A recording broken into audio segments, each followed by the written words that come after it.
तुगलकी सरकार जे केंद्रामध्ये बसलेली आहे, तानाशाह सरकार BJPच्या रूपाने, नरेंद्र मोदीच्या रूपाने जे केंद्रात बसलेली आहे, त्यांनी जे कायदे आणले आहेत त्या कायद्याचा विरोध आहे. ते काळ्या कायद्याचा विरोध करण्यासाठी संपूर्ण ड्रायव्हर असोसिएशन कालपासून देशभरामध्ये संपावर गेली आणि त्याच्यामुळे आता हे फक्त ड्रायव्हर पुरतंच नाही, जो कायदा आहे तो मोटरसायकल चालकांसाठी पण आहे. पहिलेच्या कायद्यात आणि आताच्या कायद्यामध्ये सरळ 10 वर्षाची सजा या कायद्यामध्ये, नवीन कायद्यामध्ये केलेली असल्यामुळे संपूर्ण वाहन चालकांसाठी हा कायदा एक पद्धतीचा काळा कायदा केला गेलेला आहे आणि त्यामुळे त्याचा विरोध म्हणून आज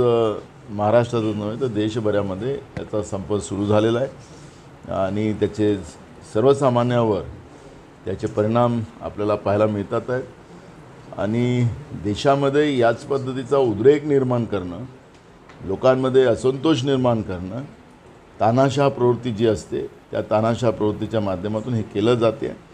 आणि त्यामुळे आज सगळे जनजीवनच विस्कळीत झालेलं आहे हे आपण पाहतो आहे. आमचा या कायद्याला जो मोटर व्हेकल ॲक्ट जो आमचे सगळे खासदार निलंबित करून एकतर्फा निर्णय करण्याचं काम मोदी सरकारने या कायद्यामध्ये केलं, या कायद्याचाच आम्हाला विरोध आहे आणि आम्ही पण संपाला पाठिंबा देतो.